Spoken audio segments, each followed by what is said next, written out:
All right, good morning. Welcome to another Friday morning safety meeting. Today is the 26th of June. Crazy how time flies.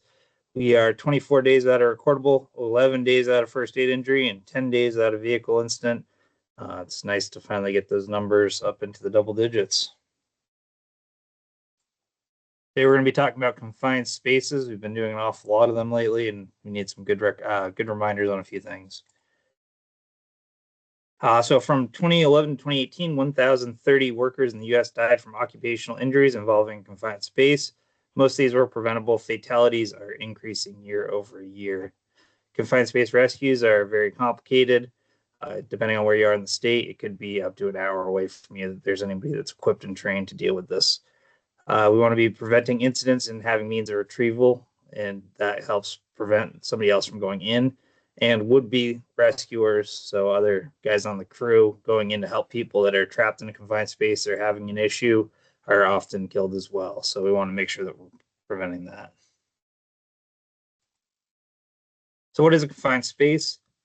It's any space that meets all of the following criteria. We have limited openings for entry and exit. It's not intended for continuous human occupancy, and it's large enough for you to enter and conduct work with your entire body.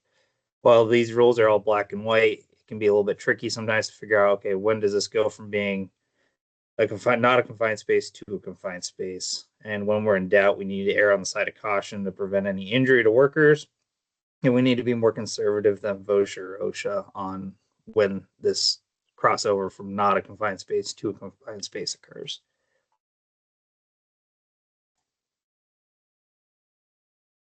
So what should you do when you encounter a confined space? You want to identify that it is potentially a confined space, and you want to contact Matt or myself. Yeah. It's big this time of year to be planning well in advance. We're very slammed out there, and we're doing these pretty much every day. So if you could schedule a week or two out, that's awesome. The complexity of the plan will vary, and deadlines for the project are never an excuse to enter a confined space without doing the proper steps. So for permitting, we're going to permit every confined space that we do. A permit must be submitted on Teams in order to enter a confined space. We need to get initial 4-gas readings before we enter the confined space. We'll get into those here in a second. So different roles on a crew when you're doing confined space. You have the entrant, who is a person who enters the confined space. They must be over the age of 18. We have the attendant, the person who's directly monitoring the entrant. We have the emergency responders. So those are the other people on the crew who will assist in case of emergency. And then we have the entry supervisor. This person is responsible for all the people conducting the confined space, ultimate authority on the confined space entry, and responsible for determining appropriate hazard mitigation, PPE, which we're doing type 2 hard hats for all these confined space entries, and retrieval systems.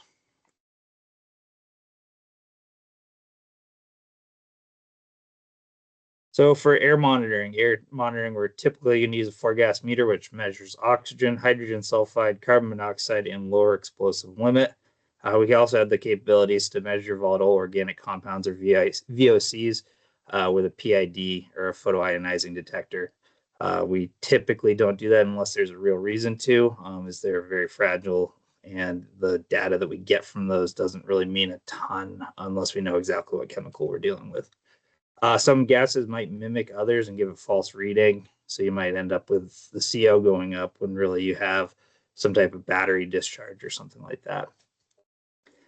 It's air monitoring is a useful tool, even outside of confined spaces. So today we have a crew that's using a gas meter to do work inside a building just to keep an eye on carbon monoxide levels and stuff.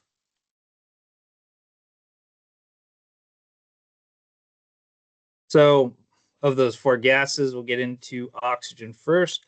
Safe range is 19.5 to 23.5%. However, anything lower than the 20.9% is generally an area of concern. That's because what is displacing that, right? And if it's enough to displace something even 0.1%, and we're talking gases that are hazardous at 5 parts per million, 10 parts per million, et cetera, it can be a fairly big presence of a gas that we can't detect. We want to be extra careful of that around industrial sites, railroad yards, stuff like that, where there's been chemical transfers in the past. So if the oxygen levels are high, we want to recalibrate in a fresh air setting. Generally, unless you have a source, if you're working in a hospital or something like that, or near a casino, you might have a higher level. That might be normal, but typically, if we're high on oxygen, we either have a mimic or gas present, or we're going to have more likely a calibration issue. Unless, like I said, you have a source for that oxygen. And O2 oxygen deficiency is the most common cause of fatalities in confined spaces. And a lot of times that can happen just from the degradation of steel, things like that. So hydrogen sulfide is sewer gas. We must keep it below 10 parts per million. And um, that can be present in different things, but a lot of times it happens when there's bacteria breaking or rust breaking down from bacteria or vice versa. Carbon monoxide, everybody knows what that is. It's CO, not CO2. One of my pet peeves right there. It's tasteless, colorless. We must keep it below, we're shooting to keep it below 35 parts per million. We need to keep it below 50 parts per million. Best way to do this, just keep equipment away. Don't, it happens all the time where somebody will park a truck and leave it idling with tailpipe sticking right into where we're working. And it's like, okay, that's how we get carbon monoxide. But small engines tend to cause more carbon monoxide than large vehicles. So lower explosive limit, we must keep that below 10%. So LEL is based on 5 to 15% methane being explosive in the atmosphere.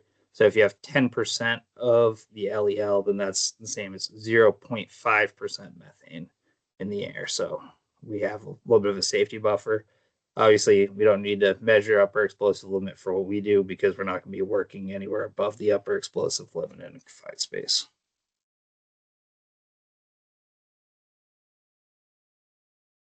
So volatile organic compounds or VOCs, I'm sure you guys have all heard this quite a bit.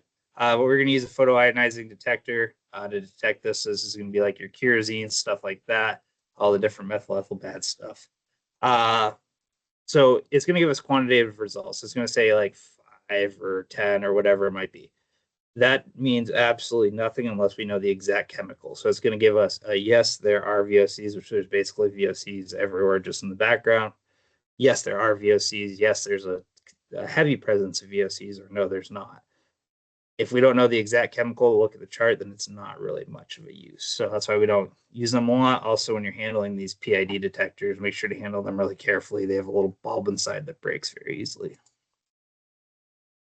And if something's off, if you get a headache, nausea, dizziness, anything strange, just get out. If there's a strange odor that shows up suddenly or is there in general, just don't go in or get out. And if something doesn't seem right, just get out. You can always make reentry. It's fairly easy, but a pause and reevaluation is always worth your life. And just remember, if you tie somebody off, that's preferred. The only reason why why we wouldn't is if it creates more of a hazard to do that in the first place. And don't go in after somebody because they're having an issue, because that could lead to the end of your own life. So stop sharing. Thanks for the refresher, Tom. Confined space, we got a pretty robust safety program for it. So just please, like Tom said, plan ahead. We'll try to accommodate as best we can. Let's continue to work safe in these confined spaces. Did everybody see the weekly email? Yep. Yep. All right. This week's code of conduct. Maintain respectful behavior. One is working, driving a company vehicle, or wearing the company logo. You're always representing this company. Like Tom kind of said at the top, July 4th, next week already, next Saturday. We will be closed on Friday the 3rd. So please, for time entry, please put job 14, Costco OH14, and then your earn code. Make sure you change that earn code to holiday for next Friday, July 3rd.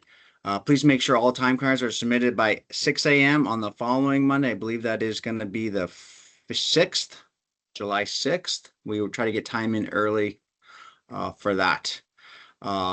Sarah sent out a quick reminder or let us know a quick reminder that fare tickets already need to be pre-ordered. So all ECI employees can request up to 2 adult tickets and up to 2 children tickets by Thursday, July 9th to Sarah. Here's her phone number. in her email. So we need to get all that information to her by the 10th if you want fair tickets for the end of August. Another little quick announcement, Sarah will be participating in the 2026 Lake Champlain Dragon Boat Festival on Sunday the 9th. So come out and support her and anyone else that is breast cancer survivors. She has a team in place. It's right down on the lakefront in Burlington. If you would like to donate, there is a link here. Pretty easy way to support her, and it all goes to a good cause. Ben McKinney, are you out there?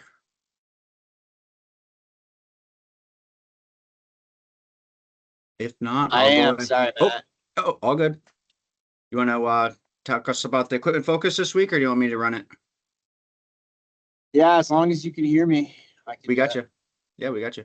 Yeah. I think we lost something in translation here. I think the old adage is schedule time to maintain your machine or it will schedule it for you. The idea being when we neglect our equipment, it will break and it will be down and not able to work. So the point, I won't read the whole thing, but the point of this is that I think most of us already are, but we all need to be in a good rhythm where we're greasing and inspecting all our equipment on a daily basis. And while we're greasing is a good time to get up close and personal with the pieces and parts and components of this equipment to try to catch an issue before it shuts you down. Look at bucket couplers. That's been a big issue for the last couple of years. Look for leaks. Look at those undercarriages. Remember, cleaning tracks. That's important. That's something that we should do regularly and absolutely before the machine leaks. It's really hard to see what's going on down there when it's full of soil. So yeah, get into the rhythm of taking care of this stuff and give it a good close look. Check fluid levels and report issues to the shop. They can't fix what they don't know about. That's it. Thank you, Ben. We added 5 new employees this week, so that's 10 in the last 2 weeks. So pretty awesome. Good job on the hiring front. So we have David Scott. Welcome, David, joining Heavy Civil. And then Cole joining Concrete. Welcome, Cole. Jackson, going to be on the civil side of things. So welcome. Hope you had a first good week. Then we have Hunter with Civil. And then last is Nolan. So welcome to our 5 new employees. If you are out and about and you see them, shake their hand, tell them welcome to the team. Let's have a good experience. And it's nice seeing a lot of young faces joining our company. Quick thing on wellness. We are kind of wrapping up the audit. I'll have more to talk about that probably at next. We're not going to have a safety or like a weekly meeting next week, but we'll have kind of some things to kind of talk about the overall agenda of kind of wrapping up the wellness challenge and when maybe we might be giving somebody a side-by-side. So more to come. Keep an eye out for that information. And then Cody Marsh, you out there? Yes, I am. You want to talk about a pretty sweet project we're doing in West Lebanon, New Hampshire? Absolutely. If you don't Yes, mind go ahead. driving, I'll follow along with you if you don't mind. Sounds great. So yeah, back in December 2025, the city of Lebanon, New Hampshire contracted with ECI to replace the Route 12A bridge over the state of New Hampshire Railroad. The project is funded in a combination of NHDOT and City of Lebanon funds, but is managed directly by the city. The rail corridor is owned by the state of New Hampshire DOT, but is operated by Genesee and Wyoming, the same as the section of rail here in Vermont, the New England Central Railroad. There are only 2 customers on this section of track for the railroad. It's Carroll Concrete and Twin State or Blacktop, same company. This bridge replacement project has been in the works for nearly 20 years. And fun fact, ECI assisted a different bridge contractor to do some emergency steel repairs last spring. In the first picture, you can kind of see some of the steel repairs. There's a few extra pieces of steel in that pier on the left-hand side to help support that corner. And then you can kind of see how badly the deck and the bridge rail is on the opposite side. So it's definitely in dire need of replacement.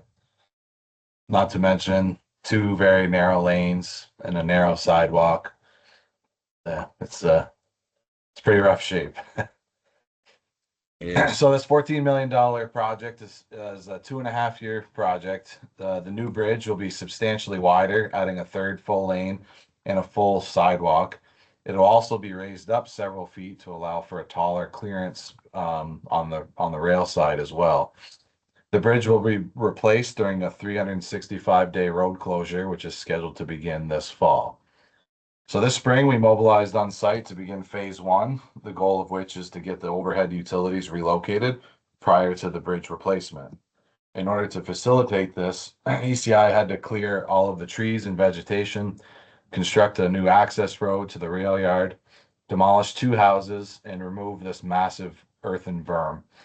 While ECI tackled the access road work, we hired DJ's Tree Service to clear the nearly 2 acres of trees and ACM Demolition to tear down the 2 houses. Each of the houses also contained asbestos, so ACM also did the asbestos abatement. So you can see DJ's Centebogen there, cutting some trees for the old access road, and that greenhouse is the first house we had to demolish. And then directly across the street is what they call the red house that sits on that berm you can kind of see in the background. That was the second house to come down. So on the far side of the berm, DJs were able to do all the tree clearing pretty efficiently, quickly, very professionally as well. There's the guys doing some earthwork shaping for the new access road down to the rail yard. And the next picture is kind of the not quite finished, but mostly finished access road with the stonework and slope work done. So once the trees were cut and the houses were demolished, ECI began to excavate the berm.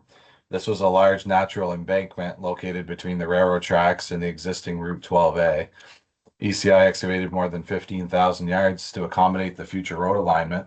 Some of the excavated material was used for the construction of the access road. Some was stockpiled in the rail yard for future embankment work, and the rest was wasted at the city's landfill to be used as daily alternating cover.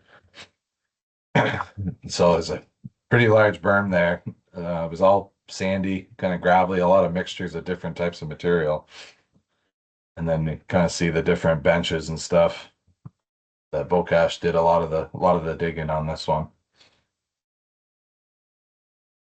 And during the excavation, we kind of wondered how come the red house never had a water service connected to it.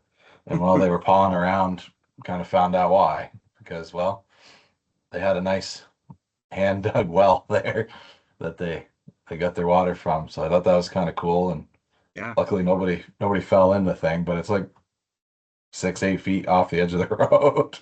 Is it? Oh. Yeah. Do you guys just fill it with flowable fill or something? I don't think we've filled it yet, but I think that is the plan eventually. So once the berm was fully excavated, the first of 5 utility companies could mobilize to start their work. There's the power lines and then 4 different communication lines. As of today, the first 3 have been moved, and actually the 4th one just mobilized yesterday to start the fourth line.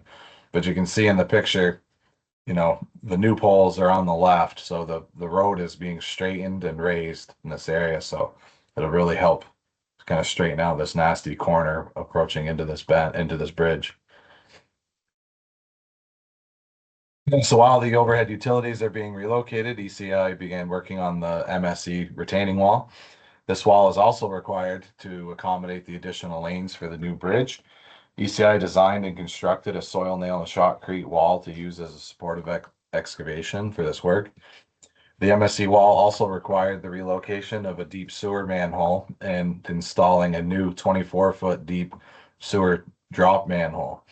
The structure will be buried within the new MSE wall embankment. So the guys drilling the 3rd row of soil nails there.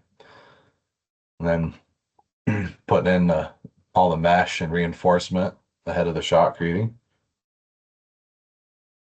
Had another few thousand yards of excavation up ahead of this wall as well.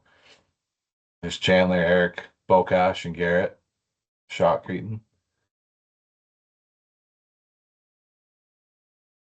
Setting the bottom of that new sewer manhole within the bank, and you can kind of see at the top.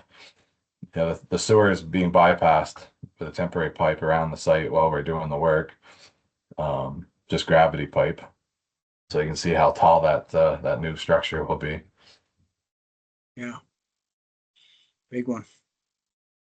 This wall has a wicked radius to it on one end, so it was pretty challenging for the guys to get that to fit. It's basically they said it's the maximum radius for this style wall, but as we found out, that's probably more than the max. I wouldn't really recommend doing this tight a radius with these panel systems. It's kind of a pain, but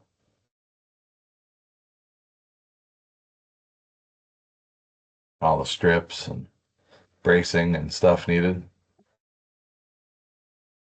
And it gets really tight up against the existing sidewalk, so we closed the sidewalk and put some barriers up to protect the public and get those last few panels in there.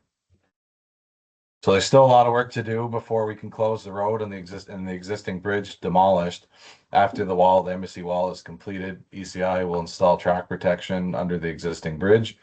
We have to install a 3-span 270 foot long temporary pedestrian bridge and do a bunch of underground utility relocation work ahead of the bridge. So we'll probably do another update later this year because there's still a ton of work left to do. And there is a few trains that do go by from time to time.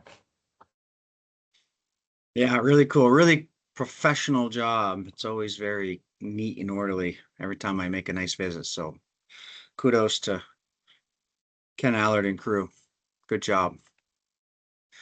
Cody, much appreciated for the highlight of the job. Kind of threw in there back in 2025, probably by a bird flies, maybe about 10 to 15 miles from that project. We did some tunnel boring machine underneath I-89 southbound northbound lanes. I think this is where Nick Peck kind of started becoming a crane operator back then. I was trying to remember the old crane operator that we had back there. I forgot his name. Maybe Phil might know it. Nice guy. So pretty cool project. You can see there's a kind of what we're doing as we're cutting through. But Laughlin, Cool. No, it was after him. He's the Alaskan guy, right? Here's an old gentleman. I forget his name, but that's okay. All good. Very efficient, organized meeting today and much appreciated. We've got 7 minutes to take advantage of this beautiful day that we're going to have today. Maybe some rain coming in the afternoon, but let's have a safe day. Let's work together. If you're watching a group setting, please send that over to Tom so we can capture attendance. I'll send out the recording here, but let's work together. Let's have a nice, safe, productive day. Let's drive safe and let's be good. Thank you, everybody.